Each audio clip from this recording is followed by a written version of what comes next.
maravilloso cuando podemos disfrutar del bautismo de un hermano o una hermana. Yo que estaba aquí me mojaba en todo cuando salían.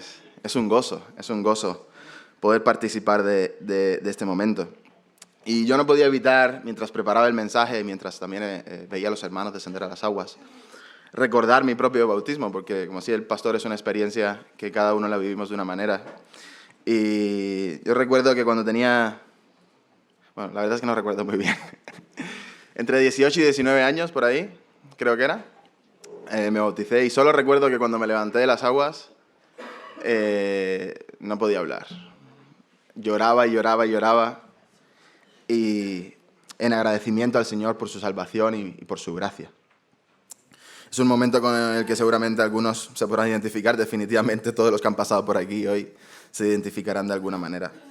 Es un momento muy bonito, es un momento emocional, es un momento sin duda importante en la vida del creyente, pero el bautismo no deja de ser una representación.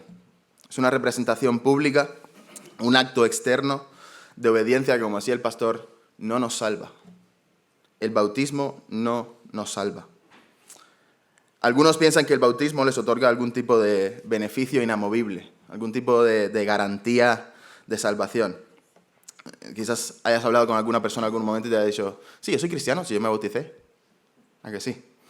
O pensamos que habernos bautizado es como la carta de salir de la cárcel del Monopoly, que cuando nos haga falta la sacamos y me salgo. Pensamos que la podremos usar cuando estemos delante del trono de Dios, como si Dios nos fuera a decir, apartaos de mí, no os conocí, nunca os conocí, y le digamos, pero me bauticé, Señor, y el Señor te dejará entrar automáticamente en el reino de los cielos. Pero nada más lejos de la verdad. El bautismo es un reflejo de la transformación interna que ya ha ocurrido en nuestra alma. Es una declaración de que en nuestra vida hemos experimentado el amor del Señor. Hemos creído en el sacrificio de Cristo y nos hemos entregado completamente a Él. Es cierto que cuando nos arrepentimos y creemos en nuestro corazón y confesamos con nuestra boca que Cristo es el Señor, Dios pone sobre nosotros la justicia de Cristo. Amén. Pero no cometamos el error de pensar que esa justificación es una declaración de declarado y ya está. Sino que en realidad la justificación que recibimos es una transformación. La salvación es más que un acto, un momento, un punto en nuestra vida en el que decidimos seguir a Cristo, en el que decidimos bajar a las aguas, en el que hacemos una oración de fe. La salvación es en realidad un proceso de transformación de la persona. Muchos de los hermanos lo mencionaban, 2 Corintios 5:17 dice, de modo que si alguno está en Cristo, nueva criatura es. La Escritura no dice si alguno está en Cristo, le damos un nuevo nombre. Es la misma persona y le cambiamos el nombre. Estar en Cristo significa no solo un cambio nominal de decir yo ahora soy cristiano, yo ahora he decidido seguir a Cristo, sino que significa también un cambio del contenido de nuestra propia persona. Somos hechos nuevas criaturas, o como decimos en Cuba, borrón y cuenta nueva. Así es. Las cosas viejas pasaron, he aquí, todas son hechas nuevas. Y es precisamente de esa transformación que quiero que compartamos en esta mañana. Y vamos a ir al libro de Romanos. También lo leíamos en esta mañana. Romanos capítulo 6, y vamos a leer los versículos del 1 al 11. Y aquí Pablo nos va a hablar acerca de qué significa que hayamos sido bautizados en el Señor. Pablo dice en la carta de los Romanos, capítulo 6, ¿qué pues diremos? ¿Perseveraremos en el pecado para que la gracia abunde? En ninguna manera, porque los que hemos muerto al pecado, ¿cómo viviremos aún en él? ¿O no sabéis que todos los que hemos sido bautizados en Cristo Jesús hemos sido bautizados en su muerte? Porque somos sepultados juntamente con él para muerte por el bautismo, a fin de que como Cristo resucitó de los muertos por la gloria del Padre, así también nosotros andemos en vida nueva. Porque si fuimos plantados juntamente con él en la semejanza de su muerte, así también lo seremos en la de su resurrección. Sabiendo esto, que nuestro viejo hombre fue crucificado juntamente con él, para que el cuerpo del pecado sea destruido, a fin de que no sirvamos más al pecado. Porque el que ha muerto ha sido justificado del pecado, y si morimos con Cristo, creemos que también viviremos con Él, sabiendo que Cristo, habiendo resucitado de los muertos, ya no muere. La muerte no se enseñoreará más de Él, porque en cuanto murió, al pecado murió una vez por todas, mas en cuanto vive, para Dios vive. Así también vosotros consideraos muertos al pecado, pero vivos para Dios en Cristo Jesús, Señor nuestro. Señor, te damos muchas gracias por tu palabra. Te damos gracias porque es suficiente, es perfecta. Cala, Señor Dios, en lo más profundo de nuestro corazón y es capaz de penetrar, de curar, de sanar, pero también de cortar lo que tiene que ser cortado en nuestra vida, Señor. Te bendecimos, te exaltamos, Señor Dios, y te rogamos ahora que tu Espíritu, Señor Dios, hable palabra a tu pueblo, porque yo soy incapaz de llevar una palabra, Señor Dios, de decir algo que pueda mover el corazón de mis hermanos. Pero tú, Señor Dios, tú puedes hacerlo, Señor Dios. Habla tú, Señor Dios, y obra en el corazón de cada uno de nosotros en esta mañana. En tu nombre. Amén. Pablo comienza ese capítulo con una pregunta. ¿Perseveraremos en el pecado para que la gracia abunde? Entonces, ¿y esto a qué viene, Pablo? Esa pregunta, ¿de qué va esto ahora? ¿Por qué me preguntas esto? Es una pregunta que quizás nos puede parecer ilógica. Pecar, gracia, abundar. Y es que Pablo está hablando a los romanos en el capítulo anterior, capítulo 5, acerca de Adán y de Cristo. Y Pablo dice en el capítulo 5 que el pecado entra al mundo por uno, por Adán. Y por el pecado de ese uno entra también la muerte. Si recordáis la historia de Adán, Adán vivía en el Edén, la mar de bien con el Señor, podía comer de todo árbol que estuviera en el jardín, excepto del árbol del conocimiento del bien y el mal. Eva, Adán, los dos deciden, comen, pecan, Dios los expulsa del Edén y pone espadas de fuego que custodiaban el Edén para que el hombre no pudiera entrar y comer del árbol de vida, porque dice Dios, a ver si entra y come y vive para siempre encima. Pero no solo estaba hablando de una muerte física. La muerte que entró por Adán no es solo la muerte física en la que nuestros años ya no son como los de Matusalén, 900 y tantos años. Damos gracias a Dios y llegamos a los 80. Sino que aquí también está hablando de una muerte espiritual. Porque el pecado de Adán lo que significa para nosotros es una separación total de Dios.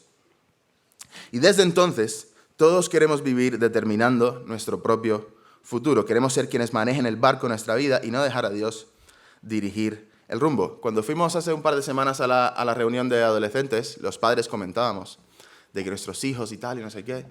Y en nuestro grupo comentábamos, el principal problema que tienen nuestros hijos es que son pecadores. Y como pecadores creen que tienen el derecho de autodeterminarse y de decidir su camino. Como mismo, tú y yo creemos que tenemos el derecho de decidir nuestro destino, cuando en realidad eso solo le pertenece a Dios. Y Pablo dice que si bien el pecado entró por uno, por Adán, también por uno, Cristo, ha venido la justificación para que muchos sean constituidos justos. Y Pablo en el capítulo 5 establece una diferencia entre la condenación y la gracia. Evidentemente son totalmente diferentes. Sí, pero Pablo dice que la condenación vino por el pecado de uno, por el pecado de Adán. Sin embargo, la gracia vino por la multitud y la abundancia de nuestro pecado.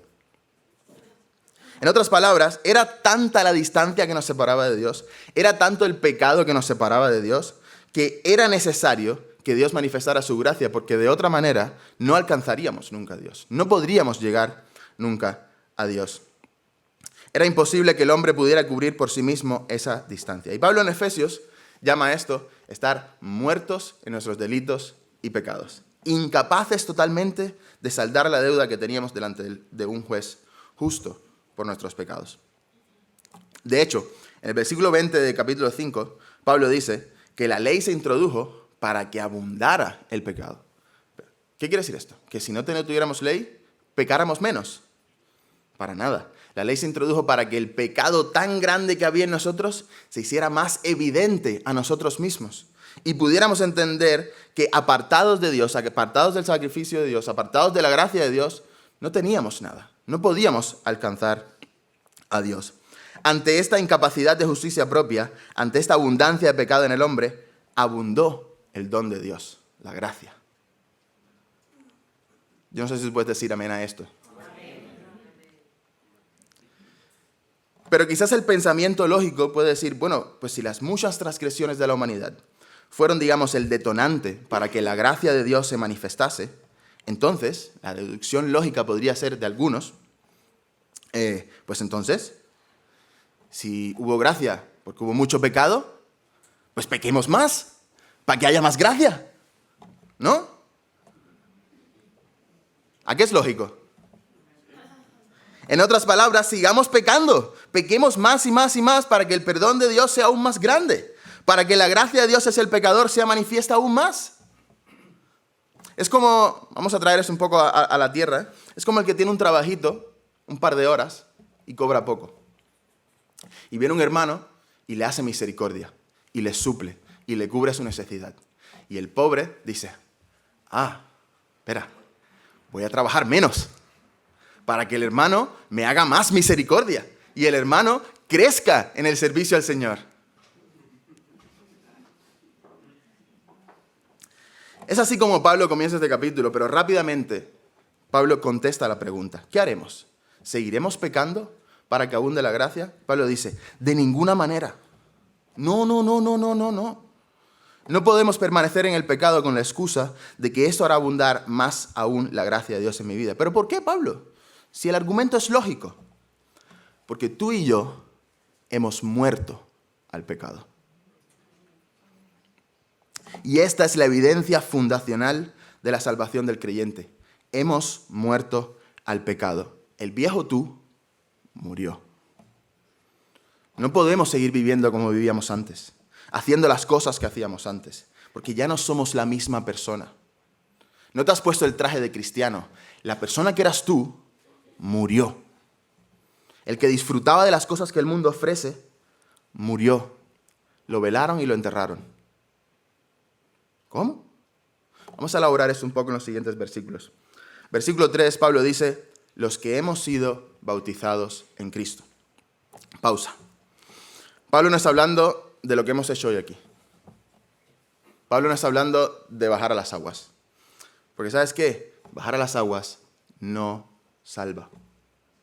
Si bajar a las aguas salvase, en vez de salir a la calle contratados, saliéramos con una piscina rodante. Venga, métete adentro. Salvo. Pablo, ¿qué dice Pablo en las cartas? Dice, creo que he bautizado a unos pocos, a la casa de Estéfano y poco más. El objetivo de Pablo no era bautizar, era que la gente se arrepintiera de su pecado, porque eso es lo que salva. Pablo dice, no está hablando de sumergirte en las aguas, sino que la palabra bautismo que Pablo usa aquí se usa de manera metafórica para simbolizar la inmersión total. A que seguramente habéis oído la palabra bautismo en algún otro contexto. Cuando alguien se lanza un paracaídas, he tenido mi bautismo, la primera experiencia que ahí todo de lleno al aire.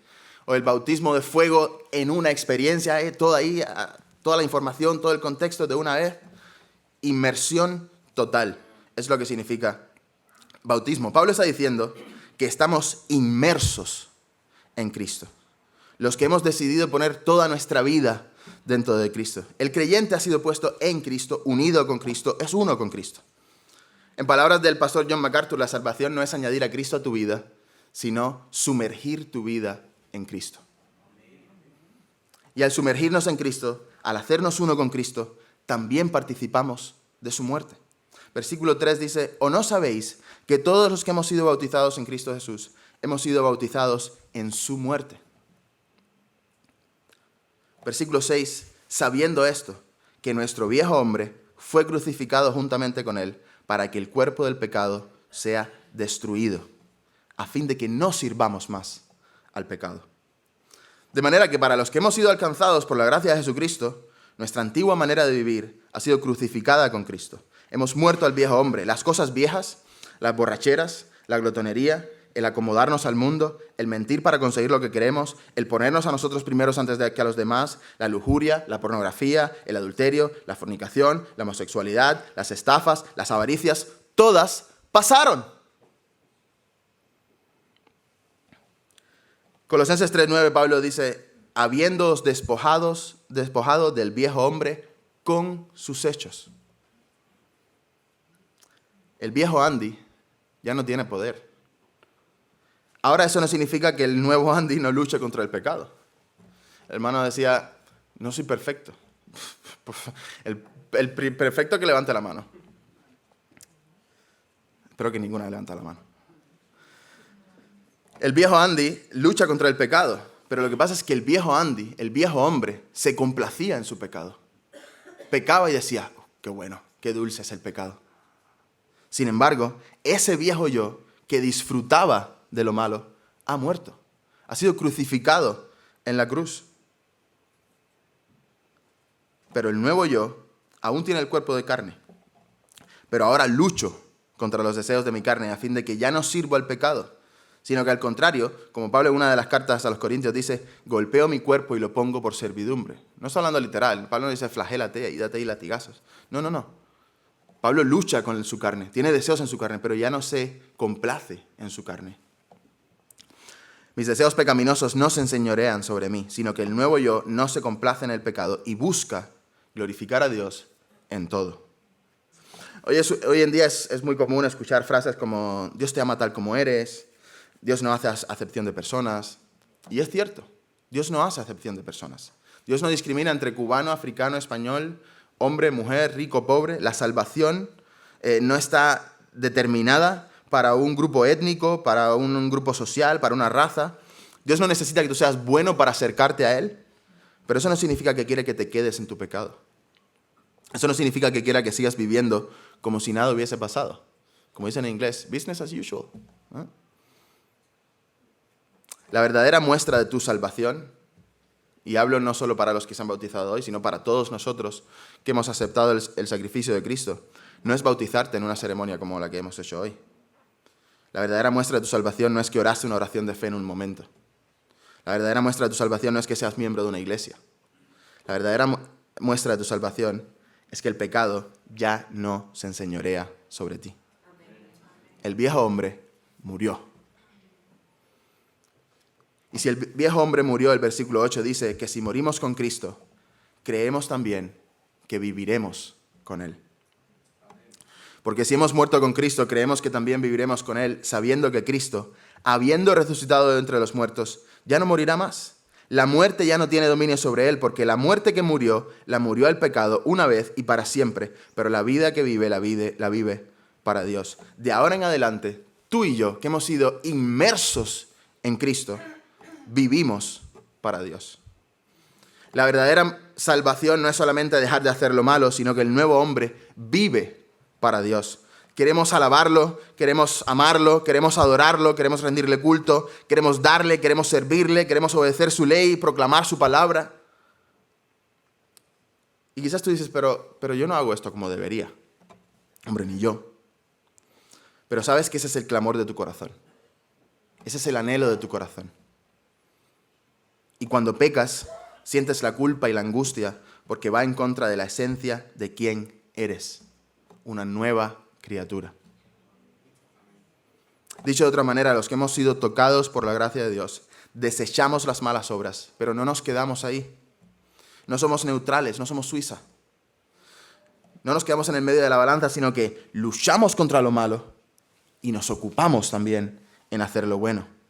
No podemos luchar contra el pecado de nuestra carne si a la vez no estamos luchando activamente por acercarnos cada día más a Cristo, si no estamos cada día buscando crecer en santidad, en la estatura y el conocimiento del varón perfecto, Cristo Jesús, Señor nuestro. Un cristiano no es simplemente alguien que recibe el perdón, que hace una oración, que se bautiza delante de un grupo de personas. Es alguien que se ha convertido en alguien que no era antes. Es un hijo de Dios. Es una obra maestra divina, un hijo de luz, un ciudadano del cielo. Convertirse en cristiano es convertirse en una nueva creación. Eso es lo que somos. Nuestra vida no es perfecta, para nada. Hay pecado en mi vida, pero lo odio. Esa es la evidencia de mi nueva naturaleza. John Newton fue un gran pecador, pero se convirtió por la gracia divina y luego escribió muchos himnos. Algunos conoceréis alguno de ellos. Y John Newton escribió algo que resume lo que Pablo dice aquí. Dice, no soy lo que debería ser. No soy lo que deseo ser. No soy lo que aspiro ser, pero por la cruz de Cristo ya no soy lo que era. Eso es una nueva creación. El bautismo es un momento bonito, pero no deja de ser una representación pública de que en nuestro corazón hemos decidido seguir a Cristo. ¿Marca un hito, un antes y un después? Sí, porque morimos a nuestra antigua manera de vivir, pero no es el final del camino como muchos piensan. Los hermanos contaban sus historias y la conversión de muchos para llegar aquí al bautismo ha sido larga. Ha sido de años de gente hablándole, de años de escuchar de la palabra hasta que al final han llegado aquí. Pero este no es el punto final. Para nada. Todo lo contrario, ese es el inicio de una nueva vida de santificación y de búsqueda del Señor. Mi oración en esa mañana para los que han descendido al bautismo hoy y para todos nosotros que hemos puesto nuestra fe en Cristo es que podamos decir, como Pablo, en Filipenses capítulo 3, pero cuantas cosas eran para mi ganancia, las he estimado como pérdida por amor de Cristo. Y ciertamente, aún estimo todas las cosas como pérdida por la excelencia del conocimiento de Cristo Jesús, mi Señor, por amor del cual lo he perdido todo y lo tengo por basura para ganar a Cristo y ser hallado en Él, no teniendo mi propia justicia, que es por la ley, sino la que es por la fe de Cristo, la justicia que es de Dios por la fe, a fin de conocerle y el poder de su resurrección y la participación de sus padecimientos, llegando a ser semejante a Él en su muerte, si en alguna manera llegase a la resurrección de entre los muertos. Y escucha, no que lo haya alcanzado ya, ni que ya sea perfecto, sino que prosigo por ver si logro asir aquello para lo cual también fui asido por Cristo Jesús. Hermanos, yo mismo no pretendo haberlo ya alcanzado, pero una cosa hago, olvidando ciertamente lo que queda detrás y extendiéndome a lo que está delante, prosigo a la meta, al premio del supremo llamamiento de Dios en Cristo Jesús.